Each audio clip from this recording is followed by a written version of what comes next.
So you were moderating a panel this morning that focused on sort of bringing the social to social casino, and talking about the crowded marketplace there. What do you think were the main things to take away from that panel? I think the key takeaways were how good of a moderating job the moderator did.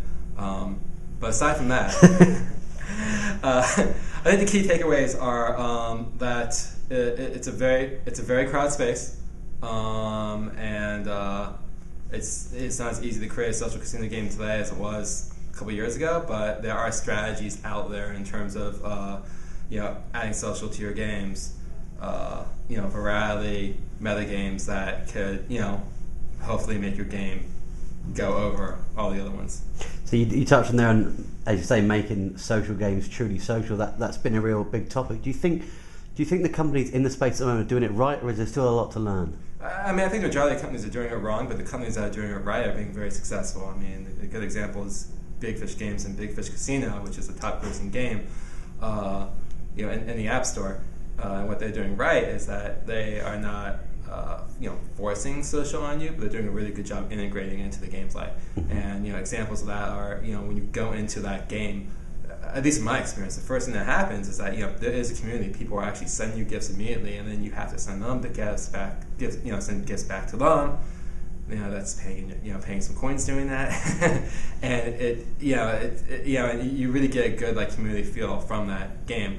The other games out there, as well, that are very social. Obviously, poker is a very social game. Sure. Everyone at a table. Bingo, I think it's actually a more social game on the mobile phone or on Facebook than it is in an actual bingo hall. Games that integrate social into the game, where it's like part of the gameplay. Where for example, I was just looking at Vegas World, where you're playing a slot game, and based on who else is on the table, all your earnings kind of go together. And you're kind of winning all together, and that's a really great example of social being done well.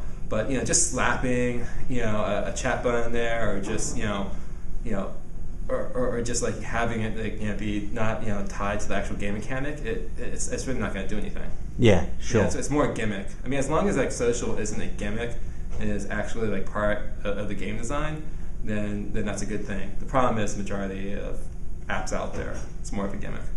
Sure, and one of the topics also this morning that was quite heavily debated was whether or not real money games can give lessons to the social games, or vice versa. What can the two industries learn from each other?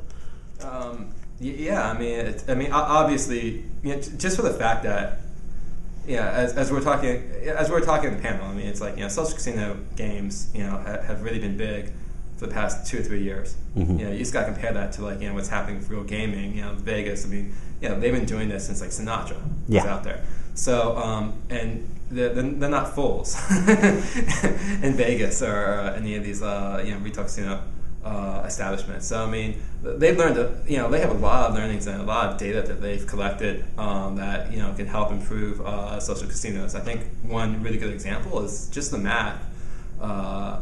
And the rules behind social casino games. I think a lot of social casino games, that's the one thing they kind of miss out on is the math and the pay tables. Mm-hmm. But I mean, they have that down to a T in Vegas. And on the flip side, I mean, social casino companies can obviously teach the Vegas people a lot about social.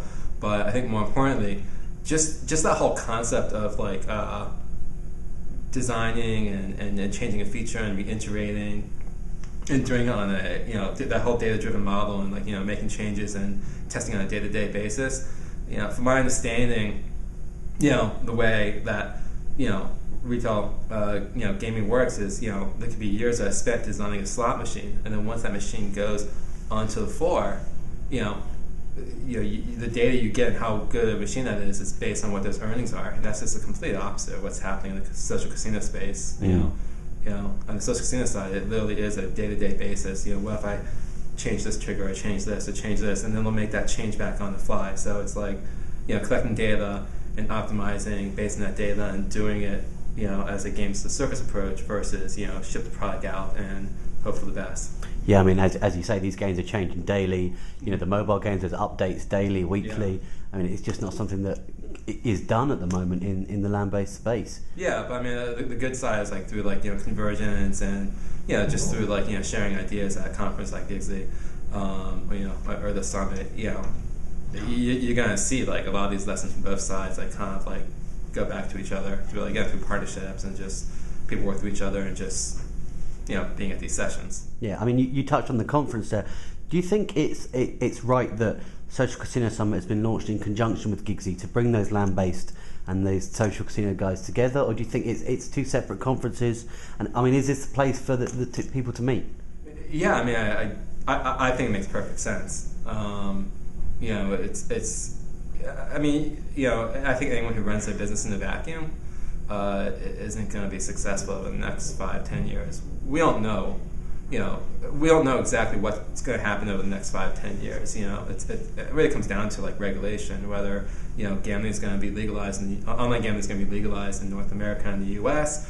Whether there's going to be regulation on the social casino side. That's stuff that's a little bit out of our control. But the things that we do know is that there is that social casino is going to continue to grow. There's going to be overlap between the online gamblers and social casino players, and even though it is a different player. Someone playing with real money is different than someone playing for virtual coins and for entertainment value.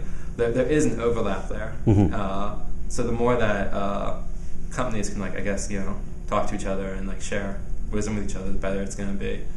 Great. If I'm a casino operator, I'd be ignoring what's happening on the social mobile side at my own peril. And if I was a social casino company, to just ignore the 50 years of expertise and data that the casino people have been doing, just makes absolutely no sense. Sure, and you talk about that, the years of expertise. I mean, my final question: do you think it's important at these events that we have a good spread of US-based and the European-based who have obviously been doing iGaming in a siloed state for 10 years, or do you think the US, needs to get on with it amongst itself and figure out its own path? No, I mean, I think it makes sense. I mean, I think you honestly need to add Asia and everywhere else in the world. That's a thing with social casino games, that it's a global phenomenon. When you release a game, you're not releasing it just to Europe and North America. You're releasing it to Asia and everywhere out there. So no, I think it totally makes sense to have as big as a tent as you can.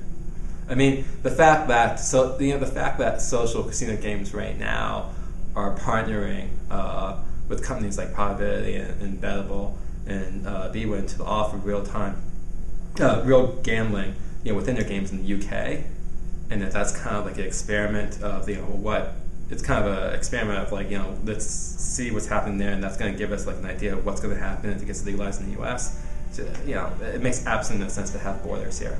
Sure, great, well, wonderful. Thanks very much, man. You're welcome. Really appreciate it. Thanks.